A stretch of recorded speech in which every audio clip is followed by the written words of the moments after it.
Number 15 question number 15 হচ্ছে দুটো AP দেওয়া আছে। প্রথম এপিটা দেখতেই পাচ্ছ 63, 65, 67, ডট ডট ডট, ঠিক আছে। আর আরেকটা এপি দেওয়া আছে 3, 10, 17, ডট ডট ডট, ঠিক আছে। এখন এখানে বলছে যে for what value of n, মানে দুটোর এপি ক্ষেত্রে for what value of n the nth term of the APs are equal. তার মানে এই দুজনের কোন টার্মটা nth ভ্যালু ইকুয়াল, ঠিক আছে। মিনস মানে এই এপির একটা এন, অনেকগুলো এন আছে, তো এই এপির কোন এনটা আর এর এপির কোন এনটার nth ভ্যালুটা ইকুয়াল, ঠিক আছে। তো ওটাকে আমাকে দেখতে হবে। তো ইন্ডিভিজুয়ালি আমি এই এপির nth ভ্যালুটা দেখবো আগে, ঠিক আছে, তারপরে এটার দেখবো। তো এটার nth ভ্যালুটা কী হবে?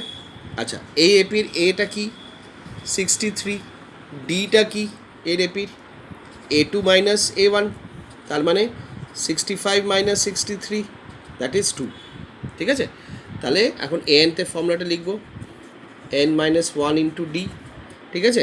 তো আমরা এর nth ভ্যালুটা কি, যখন nth ভ্যালুটা বলবে তখন n এর জায়গায় কিছু লেখা চলবে না, ঠিক আছে, কারণ কি nটা নেই। তো এখানে হয়ে যাবে তোমার 63, এটা হবে n মাইনাস 1 ইন্টু ডি, ঠিক আছে। আচ্ছা, ও ডিটা তো দেওয়া আছে, ডিটা কত 2 দেওয়া আছে, ওকে ফাইন। তো আমরা এখন ব্র্যাকেটটা ওপেন করে নিই। তো 63 মাইনাস 2n মাইনাস 2, তাহলে এটার থেকে এটা 2 মাইনাস করলে কত হয়ে যাবে 61 প্লাস 2n, তার মানে এর nth ভ্যালু হচ্ছে 61 প্লাস 2n। এখন এইটার nth ভ্যালু দেখব, এইটার এই এপিটার। তাহলে এর এপিটা n ভ্যালু দেখতে গেলে আগের এই ভ্যালু লিখে নিই। এ কত আছে 3, ডি কত আছে আবার A2 মাইনাস A1, তাই না। A2 কি আছে 10 মাইনাস 3, তাহলে এটা হচ্ছে 7। তাহলে এখন এর nth ভ্যালুটা দেখে নেব, আগে ফর্মটা লিখে নিই। এ n মাইনাস 1 ইন্টু ডি, এ হচ্ছে কত 3, এরও n নেই, nth ভ্যালু করতে 7, তাহলে 3 প্লাস 7n মাইনাস 7, তাহলে আনসারটা হবে মাইনাস 4 প্লাস 7n, ঠিক আছে। এখন এর nth ভ্যালুটা হচ্ছে মাইনাস 4 প্লাস 7n, আর এন হচ্ছে 61 প্লাস 2n। তো বলছে ওদের nth ভ্যালুটা, ওদের nটা তো ইকুয়াল হবে, তাই না। তাহলে ওদের nth ভ্যালুটা ইকুয়াল হবে। তাহলে nth ভ্যালুটা যদি ইকুয়াল হয় তাহলে আমরা কি লিখতে পারি 61 প্লাস 2n, আর এটার nth ভ্যালু কত বেরোচ্ছে মাইনাস 4 প্লাস 7n, তাই না 7n। তাহলে nটাকে এর দিকে নিয়ে যাই, এটাকে নাম্বারের দিকে নিয়ে যাই, তাহলে এটা কত হবে 61 মাইনাস 4, ঠিক আছে, আর 61 মাইনাস 4, আর এটা ওদিকে চলে গেলে 7n মাইনাস 2n, ঠিক আছে। তাহলে এটা কত হয়ে যাবে 4, 5, 6, 7, 8, 9, 10, 11, এটা হবে 7, 57, আর এটা হয়ে যাবে 5n, তাই না। ও না, সরি, এটা ভুল হলো, এটা প্লাস হবে। কেন কি এটা মাইনাস 4 আছে, এদিকে গেলে প্লাস হবে, তাহলে এটা 65 হবে। তো 5টা নিচে নেমে যাবে, ঠিক আছে। তাহলে n এর ভ্যালু 13 হবে। তার মানে এর এপি 13 টার্ম আর এর এপিরও 13 টার্মের ভ্যালুটা যেটা হবে that is equals to their nth term, ঠিক আছে। এখন যদি তুমি ধরো এই n এর ভ্যালুটা যদি আমি এখানে পুট করি, ঠিক আছে, তাহলে দেখি কি হয়। চলো nth ইকুয়ালস টু চেক করে নিই 61, n এর ভ্যালুটা কত বেরোচ্ছে 13, তাহলে কত হবে 61 প্লাস 26, তাহলে আনসারটা কত হবে 87, তাই না। আর nth ভ্যালুটাও দেখে নিই, দেখি 87 আসে কি না, মাইনাস 4 প্লাস 7n, ঠিক আছে। তো মাইনাস 4 প্লাস 7 ইন্টু 13, তাই না। তো মাইনাস 4 প্লাস কত হয় 91, তো এটাও 87 আসলো, ঠিক আছে। তার মানে 13th ভ্যালু, মানে 13 পজিশন দুটো আর এপির nth ভ্যালু কিন্তু ইকুয়াল হবে। nth ভ্যালুটা কি আছে 87, বুঝতে পারলে কোশ্চেনটা? হ্যাঁ, ভেরি ইজি। ওকে, না বুঝতে পারলে আরেকবার রিপিট করে নিও ভিডিওটা। চলো let's move on to question number 16। Question number 16টা কিছু এরকম। তো কি বলছে দেখো, ডিটারমাইন দ্য এপি, মানে তোমাকে এখন এপি তৈরি করতে হবে, এপি দেওয়া নেই, এপি তৈরি করতে হবে তো এপি তৈরি করতে গেলে তোমাকে ফার্স্ট টার্ম লাগবে আর ডি লাগবে, বাস ফার্স্ট টার্ম আর ডি যা জানা থাকলেই তুমি কোনো এপি বানাতে পারবে। ঠিক আছে, তো এখানে বলা আছে থার্ড টার্ম দেওয়া আছে, determine the AP whose third term is 16, যেহেতু থার্ড টার্ম বলেছে আমি A3 = 16 লিখেছি, অ্যান্ড দ্য সেভেন্থ টার্ম মানে A7 এক্সিডস মানে বেশি কার থেকে, ফিফথ টার্ম বাই 12, তার মানে সেভেন্থ টার্মটা ফিফথ টার্ম থেকে 12 বেশি। ঠিক আছে, এই দুটো তথ্য দেওয়া আছে। Now with this information you have to find the value of A and D. Once you have done that, then it will be very easy to find AP. তো A3 মানে কি হয়ে গেল? What is A3? A3 মানে আমরা বুঝতেই পারি A + 2D, আমরা শিখেছিলাম না ওই যে একদম শুরু ইয়েতে, ফার্স্ট টার্মটা A, তারপরে A + D, তারপরে থার্ড টার্মটা A + 2D, ফোর্থ টার্মটা A + 3D, তাহলে এটা A + 2D = 16। ঠিক আছে, A3টা কেমন করে আসে এটাও কিন্তু তোমাকে দেখানো যেতে পারে, যদি না একটু ভুলে গিয়ে থাকো তাহলে A3টা দেখো এরকম করে বের করতে হয়। যখন A আর D আমি জানা নিই, তাহলে যেহেতু এখানে 3, তাহলে 3 - 1 × D। ঠিক আছে, তাহলে এটা কী হবে A + 2D, দেখলো তো A + 2D কেমন করে আসলো। তো আমি A3 জায়গায় ডাইরেক্ট আমি A + 2D লিখে দিলাম, এটাকে আমি 1 ধরে নিলাম। A7 মানে কি? A7 মানে হচ্ছে A + 6D। ঠিক আছে, আর A5 মানে কি হচ্ছে A + 4D। কত এটা? 12। আমি ব্র্যাকেট ওপেন করব, A + 6D minus A - 4D = 12। এই A কেটে যাবে, 6D - 4D কত হয়? 2D। তো D কত হয়ে গেল? 12/2, দ্যাট ইজ D = 6। তো D পেয়ে গেলাম। যখন D পেয়ে গেলাম তো ডির ভ্যালুটা আমি এখানে পুট করে দেবো 1-এ, তাহলে আমি এটাও পেয়ে যাব। তাহলে চলো, তাহলে ফার্স্টটা কী আছে? 2D = 16, ডিটা আমরা এখানে পুট করে দিই, তাহলে 2 × 6 = 16। A + 2 6 কত হয়? 12। 16 এটাকে আমরা এদিকে নিয়ে যাব, তাহলে A = 16 - 12, তাহলে A = 4। তাহলে ফার্স্ট টার্ম আমরা পেয়ে গেলাম 4, আর ডিটা কত আছে? 6। বাস, তাহলে এপি বানাও। ফার্স্ট টার্ম হচ্ছে 4, তাই না? আর 6 করে করে বাড়ছে, 6 করে করে বাড়লে মানে নেক্সটটা কত হবে? নেক্সটটা হবে 10, আরও 6 বাড়াও 16, আরও 6 বাড়াও 22। ঠিক আছে, এই করে করে করে তোমার এটা রিকোয়ার্ড এপি হয়ে গেল, এটা হচ্ছে তোমার AP. Okay, so this is your answer. This is the solution of question number 16. So let's move on to question number 17 now. Question number 17. Question number 17 খুব ইম্পর্টেন্ট, মানে এই অঙ্কটা এরকম টাইপ অনেকবার এসেছেও তো, কিন্তু খুব ইজি। হ্যাঁ, কোয়েশ্চেন নাম্বার 17টা কি দেখো, একটা এপি দেওয়া আছে, একটা ফিনাইট এপি দেওয়া আছে। ঠিক আছে, এটা লাস্ট টার্মটা দেওয়া আছে। এখন তোমাকে বলছে 28th টার্মটা বার করতে, কিন্তু কোথার থেকে? ফ্রম লাস্ট টার্ম, মানে এদিক থেকে। সাধারণত আমরা যত অঙ্ক করেছি আমরা এদিক থেকে 28 টার্মটা গুনেছি, কিন্তু এখন বলছে এদিক থেকে তোমাকে 28 টার্মটা কোনটা হবে, লাস্ট টার্ম থেকে, মানে উল্টো কাউন্টিং, ডিসেন্ডিং অর্ডারে। ঠিক আছে, তো এই সময় একটা ট্রিক করতে হবে কি, যেহেতু তোমাকে বলেছে এদিক দিয়ে করতে, তখন তুমি এইটাকে ফার্স্ট টার্ম ধরে নেবে। ঠিক আছে, তার মানে এবার কিন্তু এটা ধরবে না, যেহেতু তোমাকে এদিক দিয়ে গুনতে বলছে বলে, তার জন্য তুমি এটা ধরবে 253। ডিটা সেম হবে, ডিটা কোনো পরিবর্তন হবে না, কেন কি ডিটা তুমি এদিক থেকে করো বা ওদিক থেকে করো, ডিটা তো সেমই থাকবে। ঠিক আছে, তো 8 - 3 দ্যাট ইজ 5, ডিটা 5ই থাকবে, খালি এটা চেঞ্জ হয়ে গেছে। ঠিক আছে, তাহলে এখানে একটা চেঞ্জ এটা হলো কি, ওটা হচ্ছে এটা চেঞ্জ হয়ে গেল। ঠিক আছে, যেহেতু আমরা এদিক থেকে কাউন্ট করছি, ডিটা একই থাকলো, ফর্মুলাতে একটু পরিবর্তন হবে। ঠিক আছে, ফর্মুলাতে একটু পরিবর্তন হবে, যেহেতু 28 টার্ম বলেছে, তার মানে n = 20 হবে। ফর্মুলাতে একটু পরিবর্তন হবে, কেন কি আমরা যখন এদিক দিয়ে গুনতাম তখন একরকম ফর্মুলা, এদিক দিয়ে যেহেতু গুনছি ফর্মুলাতে একটু মডিফিকেশন করবো। দেখো আমরা কি করতাম, A+ লিখতাম, বাস এই জায়গাটা খালি একটা মাইনাস সাইন হবে, এখানে মাইনাস সাইন হবে, কিন্তু এই মাইনাস সাইনটা কখন হচ্ছে? যখন আমরা উল্টো গুনছি, বাস এটাই মাথায় রাখতে হবে। ওয়েন তুমি যখন লাস্ট টার্ম থেকে যখন গুনছো তখন এটা চেঞ্জ হয়ে যাচ্ছে আর এখানে একটা মাইনাস সাইন হচ্ছে। ওকে, তো n তো 20 দেওয়া আছে, তো n 20, এটা কত?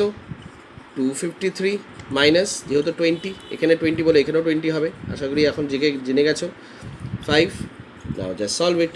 253 minus 19 into 5. Fine. So 19 into 5.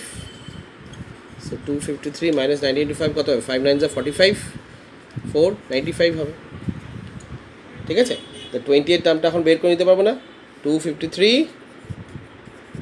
Minus 253 minus 95 কত হয়?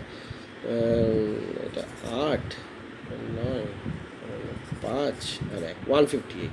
তার মানে এদিক থেকে যদি যে 20 নাম্বারটা মানে 1 2 3 4 5 6 7 যে 20 নাম্বার পজিশনে যেটা আসবে এদিক থেকে ওই নাম্বারটা হচ্ছে 158। So this is a solution. বুঝতে পারলে তো? এটা একটা ট্রিক। কত ইজি না, তাই না? ভীষণ ইজি, খালি এই ট্যাকটিসটা তোমাদেরকে জানতে হবে। ব্যাস এই ট্যাকটিসটা জানা থাকলেই প্রবলেম সামটা কত ইজি হয়ে যায়। চলো let's move on to some number 18। Question number 18।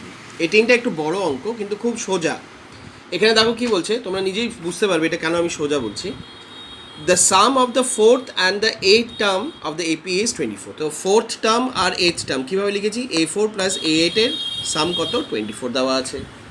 আবার আরেকটা পার্টে দেওয়া আছে the sum of 6th term and 10 term দেওয়া আছে 44। This is 44। Okay, this is 44। কালিটা একটু 44। তাহলে sum of 4th term 8th term is 24, sum of 6th term and 10 term is এটা 24, এটা 44। ওকে, তা তোমাকে বের করতে হবে কি? তোমাকে বের করতে হবে হচ্ছে এপি ফার্স্ট 3 টার্ম, মানে তোমাকে এপি বার করতে হবে। আর এপির ফার্স্ট 3 কে মানে কি নাম্বারসগুলো ওগুলো তোমাকে বলতে হবে। ঠিক আছে, তো করি। তাহলে A4কে আমরা লিখতে পারি কি? A plus 3D। A8 আমরা লিখতে পারি কি? A plus 7D equals to 24। A plus A কত হয়ে গেল? 2A। 3D প্লাস 7D কত হয়ে গেল? 10D equals to 24। প্রত্যেক নাম্বারগুলো একটা নাম্বার দিয়ে ডিভাইড হচ্ছে। এটা কী দিয়ে ডিভাইড হচ্ছে? 2 দিয়ে ডিভাইড হচ্ছে। তাহলে এটাকে যদি আমি 2 দিয়ে ডিভাইড করি তাহলে কী থাকবে? A। এটাকেও যদি আমি 2 দিয়ে ডিভাইড করি তাহলে কী থাকবে? 5D, isn't it? আর এটাকেও যদি আমি 2 দিয়ে ডিভাইড করি তাহলে কত থাকবে? 12। এটা তোমার ফার্স্ট ইকুয়েশন। ঠিক আছে, এইভাবে 6 টার্মটা আমরা কী লিখতে পারি? A plus 5D। 10th টার্মটাকে কী লিখতে পারি? A plus 9D। তাহলে এটা 44 হয়ে গেল। তাহলে A plus A 2A, isn't it? 5 plus 9D কত হয়ে গেল? 14D। আর এটা হয়ে গেল 44। আবার দেখো প্রত্যেকটা নাম্বার কিন্তু 2 দিয়ে ডিভাইড হচ্ছে। তো এটা 2 দিয়ে ডিভাইড করলে কত হবে? A। এটাকেও যদি 2 দিয়ে ডিভাইড করি তাহলে হবে 7D। এটাকে 2 দিয়ে ডিভাইড করলে হবে 22। So this is the second equation. Now you have to solve for A and D। তাহলে আমাদের কী মেথড করবো? এলিমিনেশন মেথড করি, ফাটাফাট হয়ে যাবে। ঠিক আছে, আর এটা হচ্ছে A plus 7D equals to 22। এই তাহলে এটা ইকুয়াল আছে, তাহলে এগুলো মাইনাস করতে হবে। তার মানে সবগুলো সাইন চেঞ্জ করে দাও। এই কেটে গেল। ঠিক আছে, তাহলে 5 এটা কী হবে? মাইনাস 2D হবে, কেন কি 7 বড়ো আছে, 7-এর কাছে মাইনাস সাইন আছে। 22 এটা কত হবে? মাইনাস 10 হবে। দুদিকে মাইনাস আছে, আমি মাইনাস সাইন কেটে দেবো। তাহলে D equals to 10/2। Bus, D বের হয়ে গেল 5। এখন আমরা কী করবো? আশা করি সবাই জানো। D এর ভ্যালুটা ইকুয়েশন নাম্বার 1-এ বা 2-এ পুট করো। আমি 1-এ পুট করছি। তো 1টা কী আছে? A plus 5D equals to 12। ছোটো তো, তাই এটার জন্য প্রুফ করলাম। তাহলে A plus 5 into 5 equals to 12। তাহলে A ইকুয়ালস টু 12 মাইনাস 25। তাহলে A ইকুয়ালস টু মাইনাস 13। ঠিক আছে, তাহলে A কত হয়ে গেল? মাইনাস 13। ঠিক আছে, তাহলে 3টে টার্ম তোমাকে বলছে, মানে তোমাকে বার করতে হবে A1 A2 A3। দেখাতে হবে কি? তাহলে A1 তো পেয়ে গেলাম মাইনাস 13। তাহলে চলো মাইনাস 13 হয়ে গেল। ডিটা কি 5, মানে প্লাস 5 করে হবে। তাহলে মাইনাস 13 প্লাস 5 কত হবে? Minus 13 plus 5 minus 8। ঠিক আছে, আবার মাইনাস 8 প্লাস 5 করলে কত হবে? মাইনাস 3। এই হলো তোমার first 3 terms of the AP. ঠিক আছে, তা এপি বানাতে গেলে আমি আরেকবার বলেছিলাম যে তোমাকে এপি বানাতে গেলে A আর D বার করতে হবে। ব্যাস, A আর D বেড়ে গেলে আর কোনো চিন্তা নেই, এই এপি বানিয়ে দিলে। ঠিক আছে, so this is the solution of some number 18. Let's move on to sum number 19. Question number 19 is very interesting. শোনো আমি কি বলছি। সুব্বা রাও স্টার্টেড ওয়ার্ক ইন 1995। এখন লোকটা 1995-এ ও কাজ শুরু করেছে। ঠিক আছে, 1995 at an annual income salary of rupees 5000, তার মানে 1995 ও কত কামাতো? 5000 টাকা কামাতো, ঠিক আছে? আচ্ছা, এখন বলছে and received an increment of rupees 200 each year, ঠিক আছে? 200 টাকা করে করে প্রত্যেক বছর বাড়তো, তাহলে মানে 1996-এ ওর কত টাকা বাড়বে? কত টাকা বাড়লো? 200 টাকা। 200 টাকা বাড়লে কত হয়ে যাবে? 5200 টাকা, ঠিক আছে? আবার নেক্সট ইয়ার কত বাড়বে? 1997 কত হবে? আবার 200 টাকা বাড়বে, তাহলে এটা কত হবে? 5400 টাকা। এরকম করে করে 200 টাকা আবার বাড়বে, 200 টাকা করে করে বাড়বে আর কি, বুঝেছো তো? 200 টাকা করে করে বাড়বে, তো এখানে কত হবে? 5600, এই করে করে বাড়তে থাকবে, ঠিক আছে? তাহলে এটা হবে 1998, ঠিক আছে? এখন দেখো প্রশ্নটা কি বলছে। প্রশ্নটা বলছে যে কোন বছরে গিয়ে ওর অ্যামাউন্টটা গিয়ে দাঁড়াবে 7000, ঠিক আছে? 7000, তাহলে তোমার মনে হচ্ছে না এটা একটা এপি? 5000, 5200, 5400, 5600 করে করে করে করে 7000 অবধি। তো this is an AP, fine. The first term is this, what is the difference? তার মানে কত করে করে বাড়ছে? 200। So a is 5000, d is প্রত্যেক বছর কত করে বাড়ছে, আর যেহেতু nth ভ্যালুটা দেওয়া আছে মানে লাস্ট ভ্যালুটা কত দেওয়া আছে, আমাকে কী বের করতে হবে? 7000। তার মানে কোন বছরে গিয়ে এটা nটা যখন বেড়ে যাবে তার মানে বছরটা বের করতে পারবো। তাহলে nটা হচ্ছে 7000, now you have to get the value of n, fine. It is as easy as this. So let's get the value of n। তাহলে আগে ফর্মুলাটা লিখে নেব। লাস্ট ভ্যালুটা কত আছে? 7000। এ ছিল কত? 5000 টাকা, যেটা দিয়ে শুরু করেছে। n-1 কত টাকা করে বাড়ছিল? 200 টাকা। তো সবচেয়ে আগে এটা আমরা এদিকে নিয়ে আসবো। তাহলে 7000 minus 5000 equals to n-1 into 200, এটা 2000 হবে। এই 2000-এর নিচে 200টা চলে যাবে, ঠিক আছে? n-1 এই কেটে গেল, তাহলে এটা হবে 10। n-1 -1টা এদিকে চলে আসবে, তাহলে 10 + 1 হবে, তাহলে n-এর ভ্যালুটা হবে 11 বছর।